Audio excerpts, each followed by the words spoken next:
us.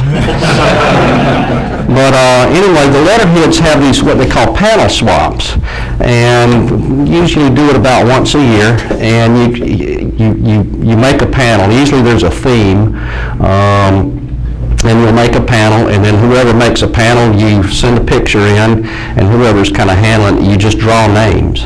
And so Bruce drew my name, and I drew somebody else's name, and so I've got several of these panels are from panel swaps. This was the first one, and of course I felt pretty bad because the one I did wasn't nearly this nice. Yeah, I mean, I can't imagine how long he's, got in on that. This piece right here, now this is not gold leaf, but you could gold leaf something like that. That's a piece of slate. This is done by Bob Brettschneider, who's got a shop over here in Sewanee, and he does sandblasting. This is just like the piece that Ralph did over here. And it's just sandblasted in the slate, which is a fairly soft material. And it's a rubber mask that you use to sandblast, and so while the mask is on there, you can spray it with gold, or you could do what we just did and gold leaf it, After. And so that makes a really nice piece there. He does a lot of these for Christmas presents and things like that. You said spray it with gold, as in gold paint, or? Yeah, gold paint. Now what did you use on that one? Gold paint. It's like just right out of a can, just spray paint it right on there, and that works. I mean, they've got some very nice paints out there for that. While you're on that subject, tell me a story about the boxes. This was I went over to Terry's meet over in England, and they had a drawing for first prize, and this was the grand prize right here. This is a box that was made by Terry. And he's not only a talented gilder, he's a pretty good woodworker. And so he built this box. It's a sign kit. And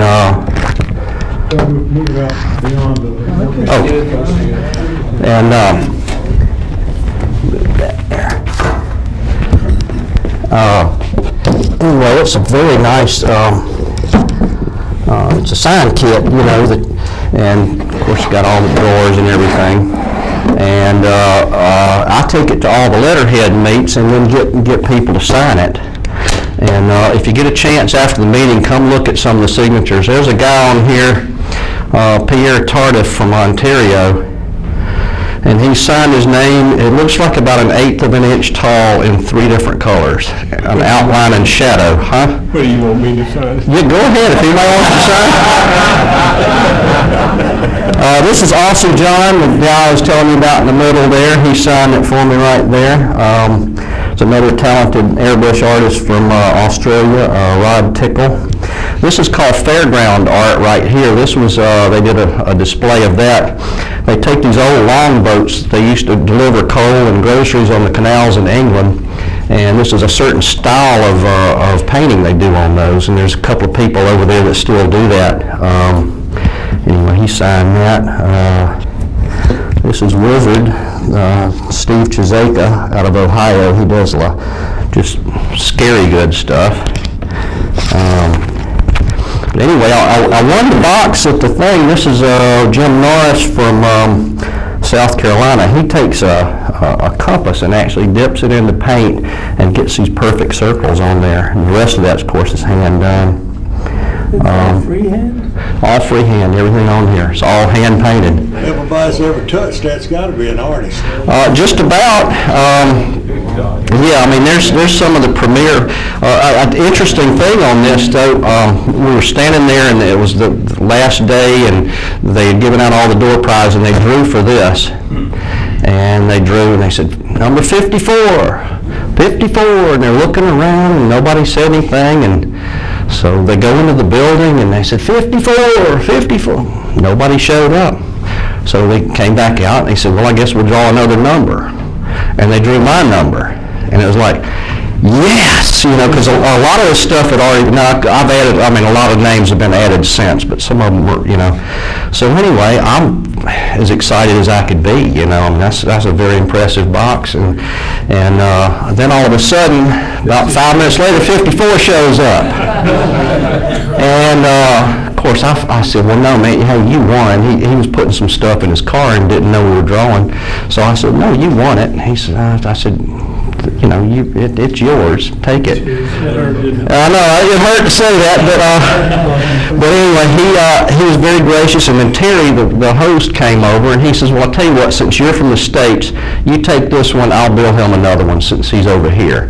And he said, I'll just drive it over to him. Of course, it had already been signed by 15, 20 people, and so he wasn't going to get the benefit of that, but I thought it was a pretty good deal, and I said, okay, works for me. Tell them when you had your meet here several years ago, when Terry brought to Georgia. Oh yeah, Terry came over to, we hosted a meet over in Sewanee about 3 years ago, and we had people, we had people from Germany, Canada, a bunch of Canadians, a guy from Hawaii, Aussie John, just a whole lot of people. But we did a couple of projects. We donated to it was over in Sewanee, so we donated, if you've been to Old Town Sewanee, there's a building the city owns called Pierce's Corner, and we did a dimensional sandblasted gold leaf sign for Pierce's Corner. Absolutely beautiful. I mean, it's got some really nice scroll work on it, and we put that up 3 years ago. We also did a mural that's on the back side of the amphitheater there. If you've ever driven up by Sewanee on Buford Highway and you've got the park and the amphitheater, there's a big mural, and you see 3 musicians on there with their backs to you. And then you see the crowd looking at you. And the idea is that you're looking through the wall at a concert, kind of peering over the drum set.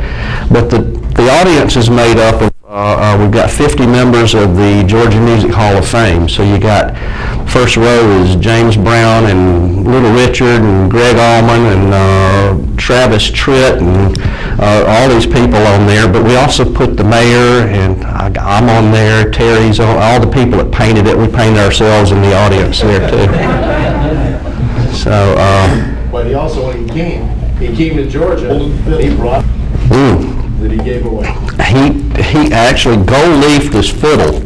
I'd forgotten about that. I mean, drop dead gorgeous. It was did it on a panel, and it said something about the devil went down to Georgia or something like that. And anyway, it was really a beautiful piece, and I think he gave it. Gave it to Ricky Jackson down in Macon, I believe. Yeah. Anyway, just an absolutely beautiful piece. Terry's one of those people, it's a privilege to know him. I mean, he's such a talented guy, and would give you the shirt off his back, you know.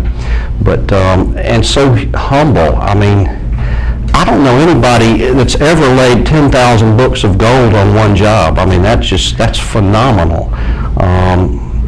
He never did tell me what he made on that, but I bet he did pretty well. He also, Flatley has a pretty good Irish whiskey collection. He has these huge casks, and so Terry also lettered all of those with what was on, you know, what kind of whiskey was in there. So, let's see. Oh, I guess.